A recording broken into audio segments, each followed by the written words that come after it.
So Donald Trump doing his bit for free speech. Yes, it appears so. What other giant can take on the big tech giants but Donald Trump? I know that conservatives are very excited about this news. We've been moaning about our mistreatment online for 6, 7 months now. There's clearly an agenda, a political agenda. The big tech companies knew that right after January 6th that the Democrats were coming into control of Congress and the White House. And so there wouldn't be any backlash on them if they censored the president, the leader of the free world. But they can keep Ayatollah Khomeini on there, some Antifa thugs and anti-Semitics galore, and no one else gets censored but those on the right. Are these tech companies a mouthpiece of the left, Sarah?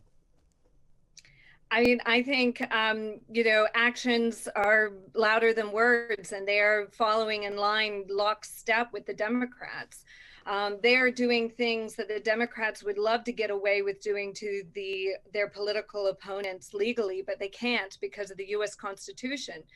But the big tech companies, have a lot of really woke young people working for them. So they have to think of their employees. They also live in bubbles in places like San Francisco, Silicon Valley, New York, and they pull from some very left-wing universities. So it's really the tale of two Americas, and big tech is firmly on the left.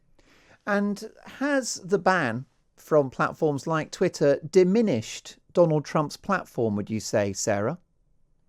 I mean, definitely. I mean, immediately the conversation, all of a sudden, the news wasn't all about Trump. I mean, every single day we got, it was a reaction to a tweet. It was taking, honestly, something out of context many times. And then he just disappeared. And it's very strange, how can that be? He had his First Amendment rights to be able to be on there and use a platform, but he had to create his own platform on a website. And sometimes it gets quoted, but the world has very safely moved on and just said, no, we're just going to forget about this guy in the last 4 years and forget about if it violates his constitutional rights. And we've seen, haven't we, Sarah, in the course of the pandemic, high profile figures, including respected scientists, critical of lockdown measures and other COVID measures, being cancelled by platforms like YouTube and Twitter. In fact, I've sent a couple of perfectly reasonable tweets out in the past that suddenly got a warning plonked on them. So these companies have a case to answer. I mean, it is censorship, isn't it? It is. And it's also, how can they be so powerful? How did they get to be so powerful without, challenges by our lawmakers? And I think now they're treated like if you're not on one of these social media platforms or on one of their chat groups like WhatsApp, your life is much more difficult. You can't get your message out if you're a company or an organization. You're also as an individual if you want to connect or network with people. And so I think they're a protected group of companies in America, and they're not treated like publishers like the New York Times or the Washington Post or USA Today. So they can get away with whatever content is on their platform, but now they are self-censoring and evaluating what is actually on their platform, and they're acting a lot like the New York Times and the Washington Post and newspapers and news outlets. And so I think actually the Federal Communications Commission should relook at their at how they're regulated. And I think that that the content on their platform should come into consideration. Yes. Do you think that the likes of Twitter and these other platforms, Google, can they stop President Trump getting back into the White House? And could they impede any Republican candidate from presidency?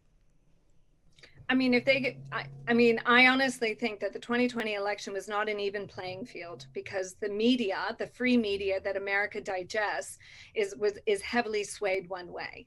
And there's no denying that. You just need to watch CNN, ABC, NBC, PBS. Everybody will say it. Even Democrats will say it. And so he needed Twitter because he didn't have an equal opportunity to give his message across with equal scrutiny. Biden wasn't scrutinized.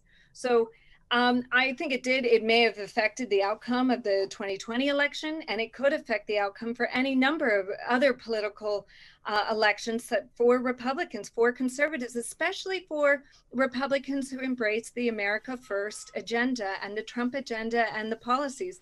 Listen, the man I do not think will run again, but his policies will remain part of the Republican Party, and they are very popular with the base, and the complete opposite of what Joe Biden is doing. So I could definitely see the tech companies, wanting to influence really key Senate races.